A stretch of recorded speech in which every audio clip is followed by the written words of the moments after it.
Hi, I'm Maureen. I was diagnosed with cancer. And while I was trying to figure out how much time I had left, my sister was sleeping with my husband and convincing my parents to erase me from their will. But that's not even the worst part. The worst part was realizing they'd been rewriting my story long before I ever got sick. Cropping me out of photos, calling me unstable, changing documents behind my back. How do you survive when your own family treats you like you've already died? I used to think there was nothing more terrifying than hearing the word cancer. But as I sat in that sterile clinic room, staring at the doctor's lips moving while my ears rang with silence, I realized something strange. I wasn't scared. Maybe it was the years of quietly being pushed aside. Maybe it was the weight of feeling invisible long before my body started to betray me. Either way, the word didn't shake me the way it should have. Stage 4 ovarian cancer, terminal. Months, maybe a year, if I responded to treatment, which, frankly, I wasn't sure I wanted. I nodded, thanked the doctor, and walked out alone. I didn't cry. Not then. I drove straight home to Fort Collins. My little ranch-style house felt smaller than usual that day. I went straight to my writing desk, pulled out one of my mother's old stationery sets, and began the letter. Not to anyone in particular, more like a farewell to the life I had quietly built, and was now quietly leaving. I wrote about memories, regrets, and how I wanted to spend what was left of my time with peace, not pity. But when I reached the part where I had to write goodbye, my pen stalled. The words wouldn't come. I folded the paper in half, slipped it into an envelope, and left it open on the corner of my desk, still unsealed. 2 days later, the family hosted our annual summer gathering out at the property outside Loveland. The same barn, the same picnic tables, the same red checkered tablecloths we'd used for years. Laughter bounced between the trees. My mother passed around her famous potato salad. Kids darted between legs with dripping popsicles and sticky fingers. And there I was, right in the middle of it, yet somehow completely unseen. Aileen had always been the star, the poised one, the successful one. Even when we were kids, she somehow made being bossy look graceful. That day, she floated through the party in her flowy linen dress, toasting neighbors and charming our uncle with stories about her foundation's latest fundraiser. Scott, my husband, stood beside her more than he stood near me. They laughed at the same jokes. Their hands brushed more than once when reaching for the same dish. He whispered something in her ear that made her laugh in that breathy, rehearsed way she always used at fundraisers. I tried to ignore it, blamed it on my fatigue, the chemo pamphlet folded in my purse. Maybe I was seeing things through a lens of fear, not reality. But that night, after we got home, Scott went straight to bed without a word. Said he was exhausted from the heat. I went to the kitchen to make tea and past the hallway table where the home security monitor sat. A habit. I tapped into the saved footage from earlier, just out of curiosity. At first it was mundane, shots of people mingling, kids playing, my father stacking chairs. Then I saw it. Just before sunset, near the barn entrance, under the giant framed print of our wedding photo that hung inside, Scott leaned in and kissed Aileen. Not a cheek kiss, not a drunken party peck. It was deliberate, lingering. She didn't pull away. She leaned into it. My mouth went dry. I didn't rewind. I didn't freeze the frame. I simply sat down at the kitchen table, staring at the small envelope that still sat in the corner, unsealed, untouched. They'd kissed beneath my wedding photo, the image I had framed myself, the one everyone passed by that day without a glance. I had already begun to say goodbye to my body, my future, my place in this world. But now I realized I was also saying goodbye to my name, my marriage, and whatever dignity I thought I still had left. I whispered, more to the silence than to anyone else. I thought I had lost everything, but I was only just beginning to see what was really being taken. The next morning, Aileen let herself in like she lived there. She carried 2 large suitcases and a shoulder bag, all matching floral print. Her smile was sugar-sweet and annoyingly confident. "Hey, just for a couple nights," she said, brushing past me. "They're still painting the kitchen at my place. Fumes are awful." I opened my mouth to say I hadn't offered, but the words never left. I was too tired. Not just from the chemo pamphlet I hadn't yet thrown away or the restless night after watching them kiss, but tired in the kind of way your bones remember. She breezed into the guest room, humming like she was back in college, and shut the door behind her without waiting for permission. By Friday, Scott was working late again. 2 nights in a row, no calls, just a text. Late meeting, don't wait up. Aileen took over the kitchen, sautéed chicken, poured wine, and played some light jazz through the speaker like it was her house. She didn't ask where anything was. She already knew. At one point, I went into the master bath and stopped mid-step.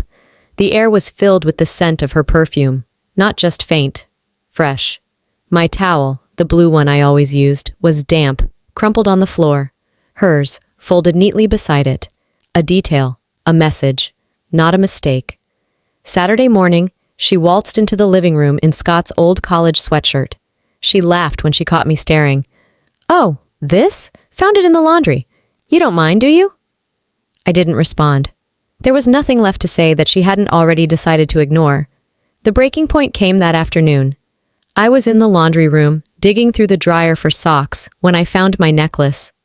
The one Scott gave me on our 10th anniversary, rose gold, small emerald pendant, engraved with, "Still yours." I hadn't seen it in weeks. I thought I'd misplaced it.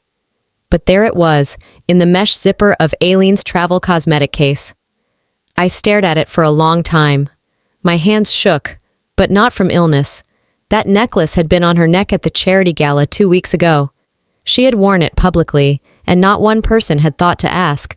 Or maybe they had, and chose not to tell me. I didn't confront her.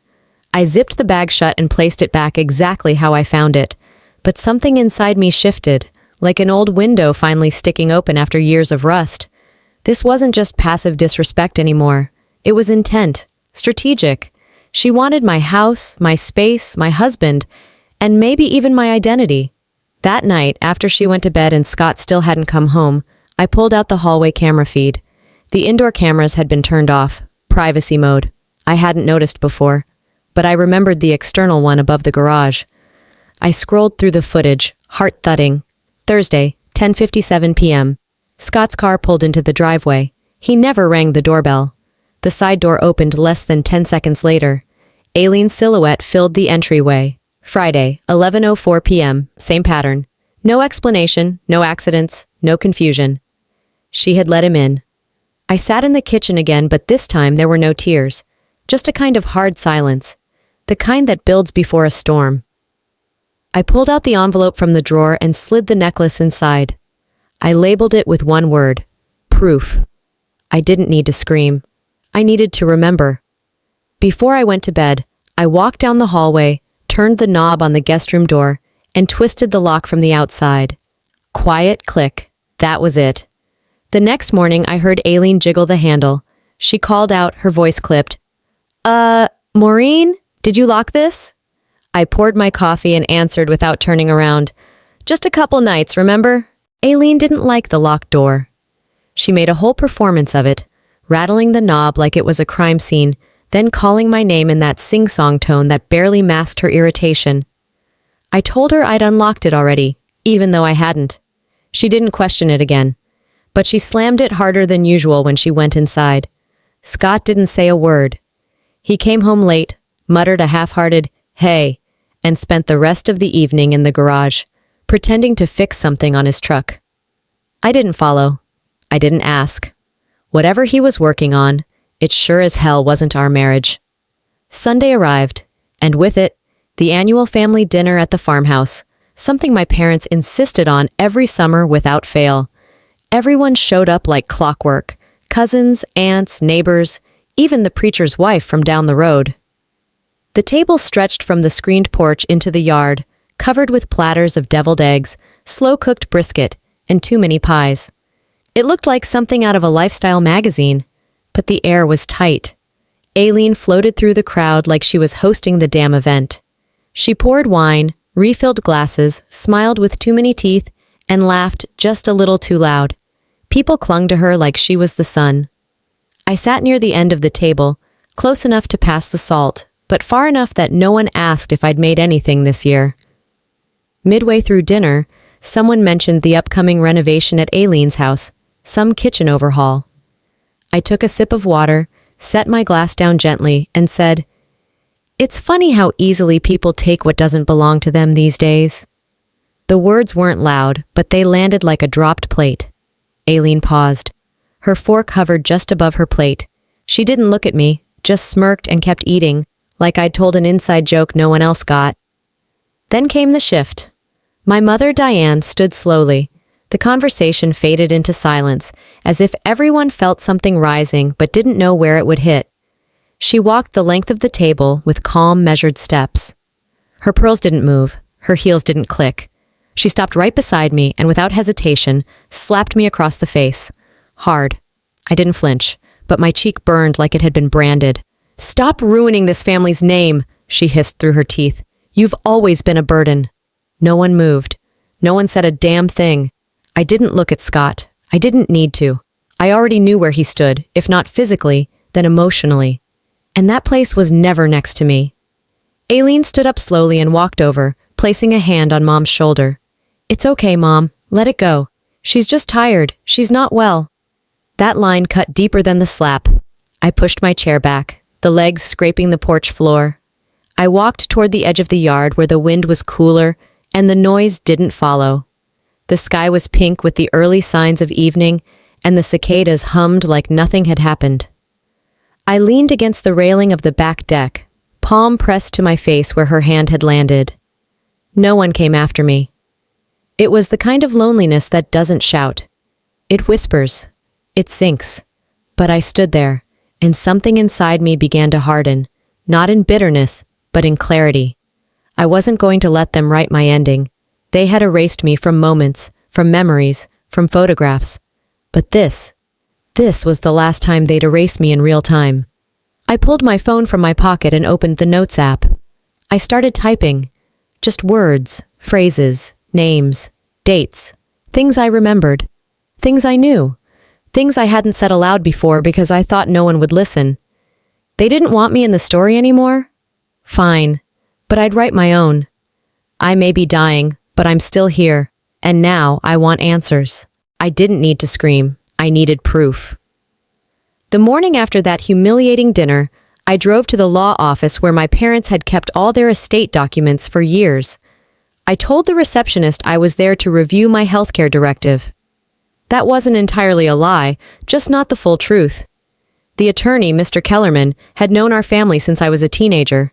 He used to call me the quiet one, which felt more accurate than ever now. He welcomed me in with a tight smile, offered me water, and gestured toward the conference table. I asked about the directive first, nodding politely as he pulled the file. Then I leaned forward, and as casually as I could, asked, "Has there been any recent update to the family will?" He hesitated. That half-second of pause said everything. He looked down, then opened a different folder. "I was told not to share unless all parties were present," he said. I didn't blink. "I'm asking you now, just me." He sighed and slid the document across the table. The words blurred for a moment as I scanned the names. My name, gone. No mention of me anywhere. Everything, the farmhouse, the land, the lake cabin, even the silver from my grandmother's hope chest, was designated for Aileen. "The revision happened 6 weeks ago," he said quietly. "There was concern about your condition. The family wanted to simplify things." Simplify. As if cutting me out was just paperwork. A checkbox. The silence in the car on the drive back was heavier than the heat. I rolled the windows down, let the wind hit my face, but nothing could clear the weight of being deleted while still breathing. That evening, I requested a family meeting at the farmhouse. No cousins, no neighbors, just the four of us. They agreed, perhaps out of guilt, perhaps because they didn't see me as a threat anymore. We sat in the dining room, the same table where my mother once taught me how to fold napkins into fans. She brought sweet tea, like it was just another Sunday. "I spoke with Mr. Kellerman," I said, voice steady. "I know about the new will." My mother's lips tightened, but she said nothing. Aileen crossed her arms and leaned back in her chair. "It made sense," she said. "You've been unwell, managing property, legal matters. It's not your strength." My father cleared his throat and leaned forward, elbows on the table. You've always had your issues, Maureen. Anxiety, isolation. Aileen knows how to handle things. This just keeps it cleaner. Cleaner. Like I was a stain. I nodded slowly. No theatrics, no raised voice. I see. I stood, tucked in my chair, and walked out. My heart pounded, not from sadness, but from something sharper, colder. I drove home without turning on the radio. When I walked inside, I didn't cry, I didn't drink, I didn't fall apart. I opened my laptop. I started typing. Memories, dates, conversations. The day Mom asked me to step out of a photo just for balance. The time Scott conveniently forgot our anniversary, but remembered Aileen's board meeting. The look on my father's face the night he told me I was too sensitive to run a household. They think I'll fade. I won't. This wasn't revenge, not yet. This was a record. My own account of what they took, piece by piece, without ever admitting it. I typed until my fingers cramped. Then I typed more. The final line read, "They think I'll disappear quietly. They forgot I write everything down." I wasn't expecting the call. Uncle Ray rarely reached out unless it was about someone dying or someone born. But his voice was hushed when he asked if I could meet him for coffee. He didn't give a reason, just said, "It's important. And it's time." We met at the little corner cafe off Mulberry, the one with the mismatched mugs and chipped wooden booths. He was already there when I arrived, stirring a black coffee that looked long since cold. No hug, no smile, just a nod and a manila envelope he slid across the table. "I'm sorry," he said. "I should have said something sooner."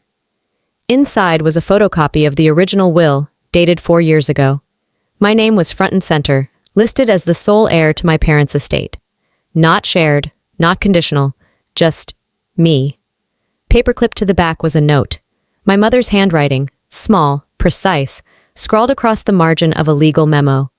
Maureen's condition makes her incapable of managing assets. Recommend revision.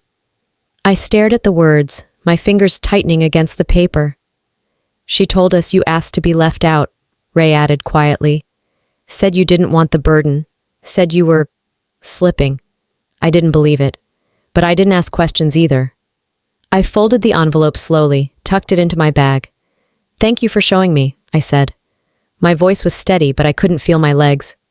"And for finally saying something." That night, I sat on my porch, wrapped in an old blanket. I didn't cry. I didn't scream. I just stared into the dark and wondered how many versions of me had been sold behind my back.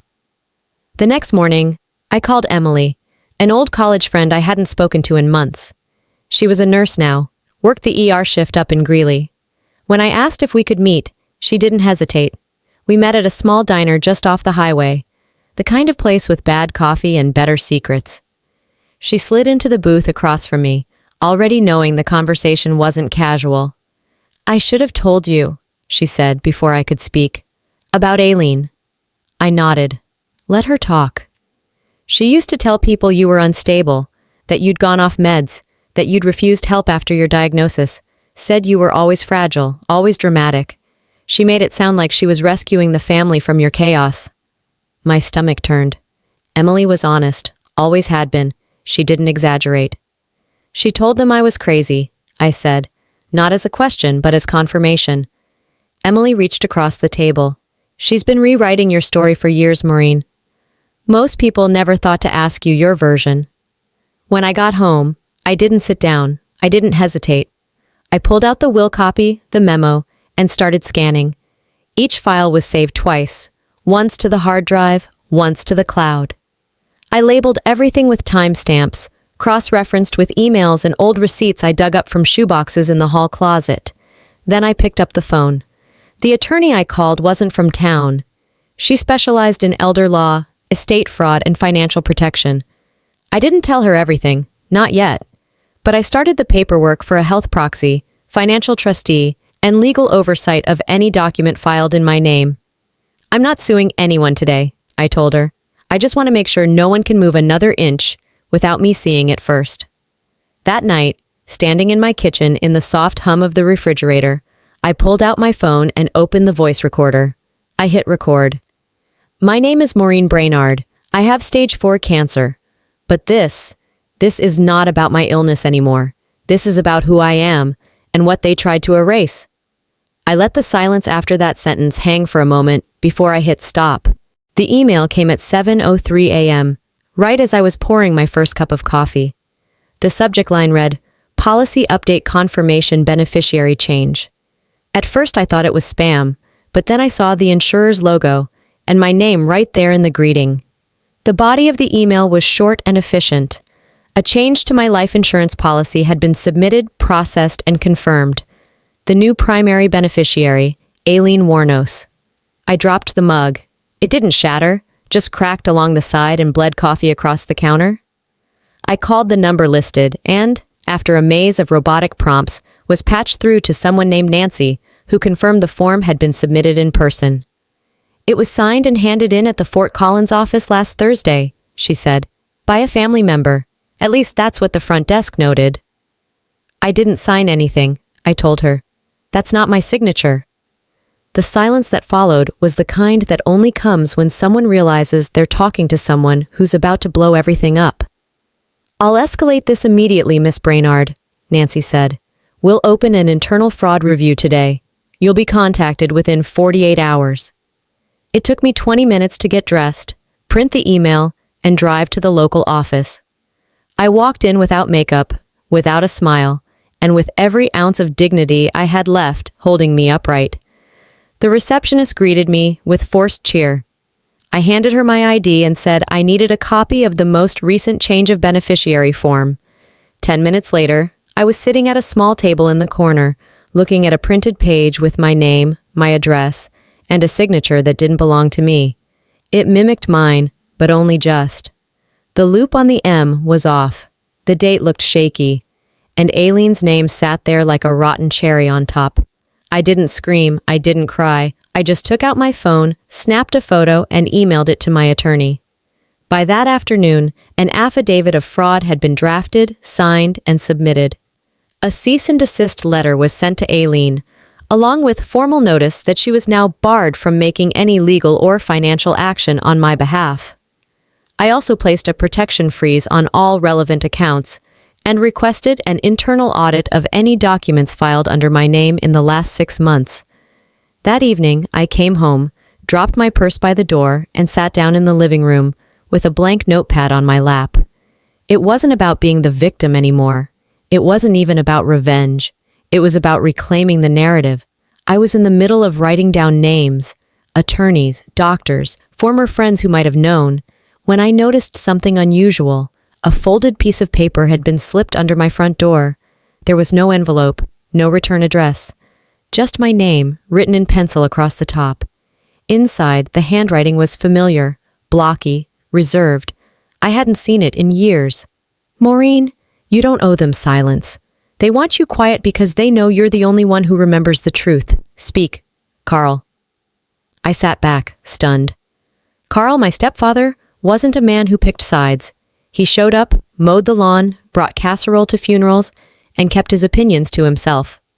For him to write this, knowing what it could cost him at home, meant something had shifted.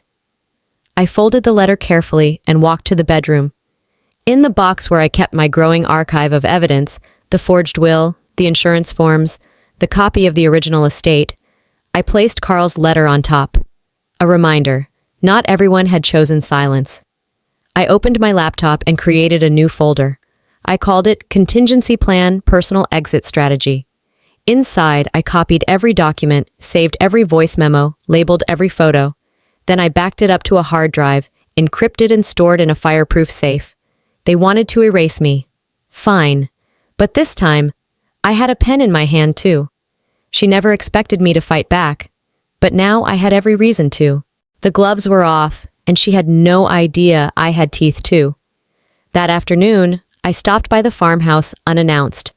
The plan was to deliver a set of legal forms requiring signatures, an excuse to step into the lion's den without being questioned. My mother answered the door with that familiar tight-lipped smile, the kind that didn't reach her eyes. I told her it would only take a minute. She waved me in and returned to folding laundry on the couch while I waited near the dining table. That's when I saw it. A thick, leather-bound photo album sitting beside a basket of yarn, new, glossy. The gold lettering on the cover read, "The Warnos Legacy." My breath slowed as I opened it, page after page of carefully curated memories. Holidays, birthday parties, anniversaries, smiling faces, posed arms, sun-drenched moments. My father next to Aileen at a 4th of July barbecue. My mother in her garden, flanked by cousins and neighbors. My sister and Scott, front and center at last year's fundraiser gala, but not me, not once. When I finally did find a photo I remembered being in, my face had been cropped out. In another, my name was typed beneath a different cousin's image. Even a childhood group shot had me pushed to the edge, half blurred by artificial depth of field, like I was fading, literally, from my own family's history. I turned to my mother, who hadn't moved. "Where are my photos?" I asked, voice low but steady. She looked up, unbothered. "This isn't about you anymore, Maureen. Don't ruin it." I didn't respond. I placed the envelope of documents on the kitchen counter and walked out. My hands were shaking by the time I reached the car. That night, I pulled into a quiet neighborhood south of town and knocked on a small brick house I hadn't visited in over a year. Marla opened the door. Our old housekeeper, dismissed last winter without a clear explanation. "Maureen?" She blinked. "I didn't think I'd see you again." "I need to talk," I said, "and I need you to be honest." She led me to the kitchen table, offered tea. I declined. "I need to know if you saw anything at all, between Aileen and Scott while you worked at the house." Marla didn't answer right away. Then she looked me dead in the eye and said, "Yes, more than once, in your bedroom." The words hit hard, but they didn't knock me over. Not anymore. She explained how she'd seen them together, laughing, whispering, and then disappearing into the master suite. Once, she found a pair of earrings that weren't mine on the bathroom sink. She kept quiet because Aileen warned her, "Speak," and she'd be sued for defamation.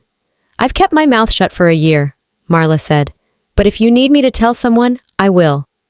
I reached across the table and squeezed her hand. "I need you to sign a statement, that's all. No drama, no headlines, just the truth." By noon the next day, my lawyer and I had assembled what we started calling the survival file. Not a weapon, but a shield.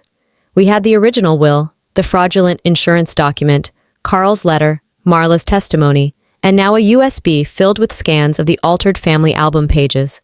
We weren't looking for revenge. We were preparing for war.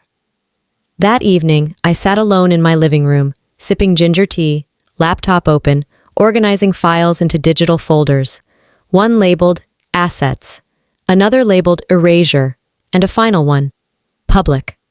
My phone buzzed. A voicemail from my lawyer. "Maureen, we may need to move quickly. They just tried to file something in your name again." I closed the laptop, stood up and walked to the window. The porch light flickered, casting long shadows across the driveway. They thought they could keep pushing, filing documents, writing me out, pretending I didn't exist. But they forgot the one rule I never broke. When someone erases you, you don't disappear. You redraw yourself. The email arrived just before dawn. "They fear you because you know the truth. Don't stop, we're watching too." No name, no signature, just those words and a subject line that read, "You're not alone." I stared at it for a long while, rereading the message in the gray light bleeding through my kitchen window. For the first time in weeks, I didn't feel entirely alone in this. By noon, I was standing at the barn, what used to be the heart of our family gatherings, now transformed into a lodge-style showroom for Aileen's charity events. Diane had called the meeting, said it was neutral ground. I already knew what that meant, an ambush wrapped in lace. The room was set up like a town hall. Folding chairs, a pitcher of lemon water on the table, and 2 clipboards I wasn't supposed to see sitting near Aileen's bag. Carl sat in the corner, quiet as always. Scott leaned against a wall, arms crossed, not meeting my eyes.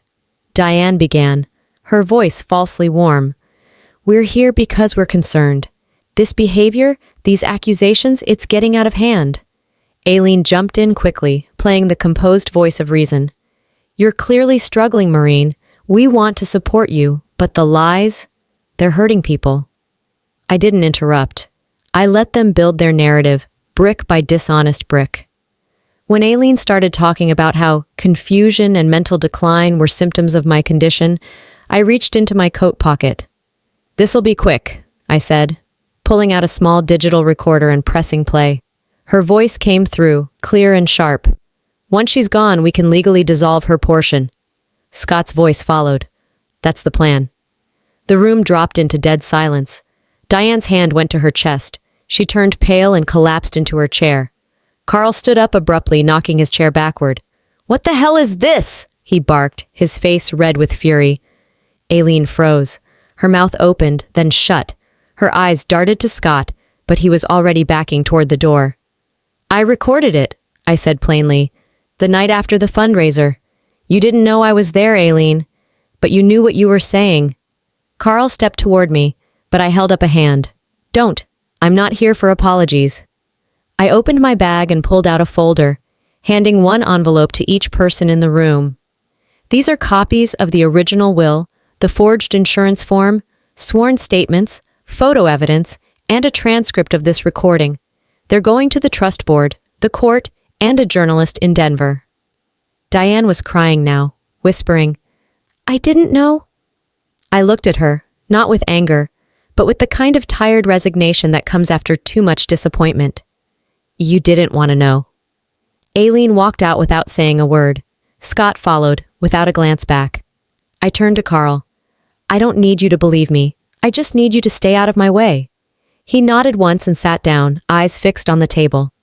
By sunset, the file had been emailed to every relevant party. My lawyer confirmed court submission, and yes, the journalist got her copy too. That night, I sat by the window and watched the stars emerge over the field where we used to play flashlight tag as kids. My phone buzzed. Another email. "Maureen, your share has been reinstated. Emergency session held. Full board support.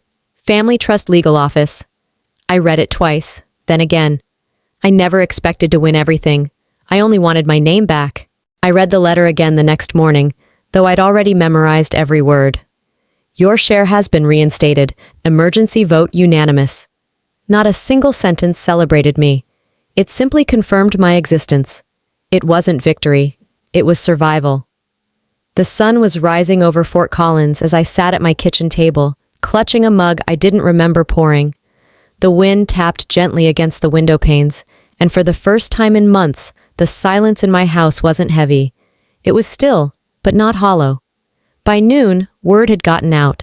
The messages came in waves, texts from neighbors, voicemails from women I hadn't spoken to in years. I had no idea. We always wondered. "I'm so sorry I didn't say anything." Some offered casseroles, others offered apologies. A few just said thank you. Aileen stepped down from her charity board the following Monday. Scott, I heard, left town. No forwarding address, just gone. Diane never called. Not once. But I wasn't waiting for her voice anymore. The moment that did matter came 2 weeks later.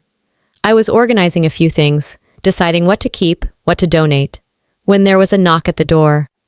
I opened it to find my niece, Aileen's daughter, Lily, standing there with a construction paper folder in her small hands.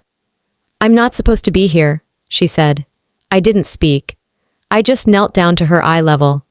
"But I wanted to give you this." Inside was a crayon drawing, me, her, and a dog that looked suspiciously like a bear. The sun wore sunglasses, the grass was purple, and above all of it, in shaky block letters, it read, D.I. My Real Family. "I'm your real family?" I asked softly. She nodded, eyes shining. "Mommy says I can't come here anymore, but I don't care." I pulled her into a hug and didn't let go for a long time. That was the first time I cried without anger, without grief, just release. A few days later, I had a long talk with my oncologist. The cancer hadn't advanced, it hadn't shrunk either, but it wasn't moving fast. "You've bought yourself some time," she said. "Use it." And so I did. By the end of the month, I'd moved into a cabin just outside Estes Park.